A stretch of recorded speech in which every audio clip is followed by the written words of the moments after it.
Welcome to the Doug and Commish show. This is our week 8 show, but more or less our week 7 review.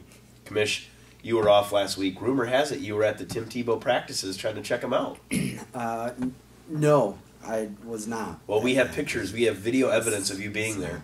We actually have video evidence of you wearing a number 15 Broncos jersey. Okay, that's absolutely not true. Well, regardless. Absolutely not true. Regardless, actually, ironically enough, the first game we're going to cover is Bean versus the new guy, where Tim Tebow scored 16 points and led the Bean to victory over the new guy.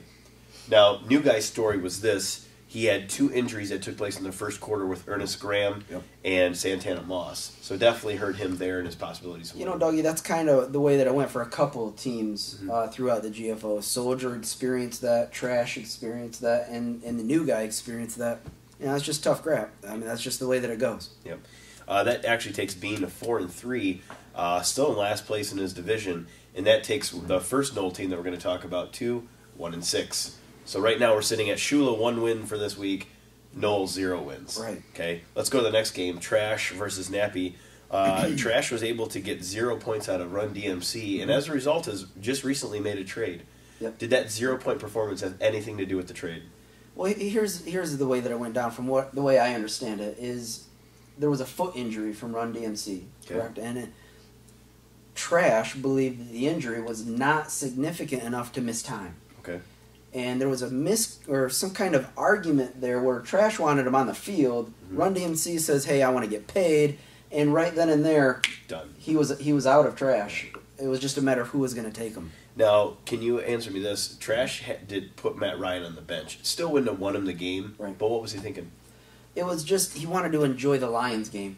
He couldn't watch a Lions game like that. Oh, okay, all right. Anyway, Nappy had 22 out of Calvin. And Mason Crosby with a whopping 17 points. He's the best player, really. I mean, outside of Calvin, his best player was a kicker, and it just killed Trash. That takes actually the Shula to 2-0, and then now we're at the Lombardi with 0-1. 0-1, yes. Now let's go to our next game: Jock versus Nips. Jockey, the only bright spot, or should I say brown spot, was the 14 points that he got out of the Browns' defense. Yeah, I mean, what do you want me to say here? He's at 51. He got the steamer, Browns steamer. Kind of all going hand in hand. Sure. But Nips had 30 out of Aaron Rodgers. Really nothing but single digits the rest of the way. Yeah, I mean, neither one of those teams really brought an effort. But I think, you know, like I put in the rankings, that Nips was probably just, you know how he loves to celebrate. Yeah. He beat Trash on a Monday night touchdown return from the Revis. He was pumped, excited. He probably gave the team the week off for another picnic or cookout together. He just wasn't prepared. Yeah. And it doesn't look like he really needed to be. And that takes the Shula division to 3-0. 3-0. And then the Lombardi to 0-2. That hurts. Our next game, Doughboy at Sass, and Doughboy had 76 points and Sass had 108. Doughboy got 13 out of Romo, 26 out of AP, but everybody else pretty much sucked. Yeah, I mean, that's been the story for Doughboy for the past, 3 or 4 weeks now. And, Sass is hot right now. Sass is really smoking hot. 5 in a row now. Yep. Small bright spot for the Lombardi. He had big points out of Schaub and Jennings and Colston, and that really obviously helped him there. And that takes the the Knoll 1 and 2 for the Lombardi. That takes the Lombardi to 1 and 2, and then it also takes the Knoll to 0 and 3. So we know it's going to 0 and 16 here. So I'm sorry, 0 and 2. Our next game, Soldier and White Trash. Soldier had 69, had 33 points out of Big Ben. Nice. Tough injury on the whole Marshawn Lynch thing you had mentioned. That was awkward. And Dallas Clark with the big 0. That trade isn't looking so good. Not that the Finley thing is even going that much better. He blows too. Let's be honest. He blows. But anyway, he played White Trash. He got 23 out of Cam Newton.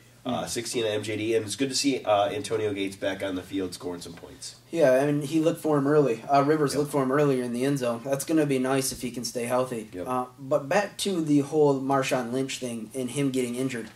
That's not on Chapman. Yeah. That was in the warm-ups, I strained my back. There was no update, no tweet, no, hey, pull him out of your lineup. That's not on the Soldier. What's interesting is Pete Carroll later on said that Marshawn Lynch probably should have been on the injury report even leading up to that game.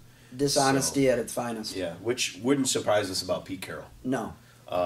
Anyway, that takes Lombardi to 2-1 and the Knoll to 0-3 for the week. And now we go to our last game, Greatest Show on Paper at Toilet Town. Greatest Show puts up a whopping 142, more or less with Breeze and Foster was able to take care of Toilet Town all by themselves. Now we add in Jimmy Graham, and he didn't even get anything out of Ray Rice. This team looks unbelievable. Big time. I mean, it's scary good. Do you remember the Roper? I believe it was it would have been 06 or 07. The year that he beat Trash 188 to 34.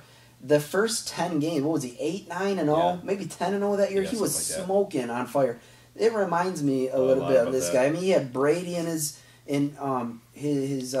prime. He had Moss, the Vikings defense back when they were good. Yeah. He was winning all the time. He reminds me of that old, it was the Grossman Haters. Yes, the Grossman Haters. That's what he was.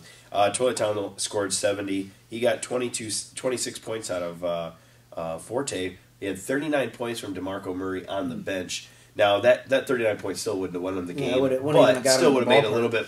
I mean, the fans want to see DeMarco Murray on the field. They do. Why did you keep him if you're not going to play him? Right.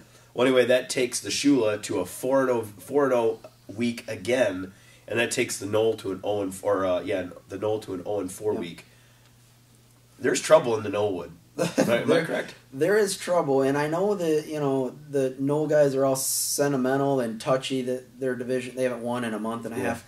But the facts are the facts. Yeah, they're losing high scoring games and they're losing low scoring games. They're doing it all. Yeah, they're doing it all. They're TJ-esque. Yeah, Lions-esque. Oh, 08-ish. It's bad. It's brutal to watch, and I know that they're what is it? Next year we'll be back. I know we've heard that all. Well, we heard that last year or whatever. But you gotta face the facts, Dougie. When you're really, really bad, you're just really, really bad. I agree. All right. Well, that takes care of our Week 7 preview. We'll be right back with our question and answer time after this.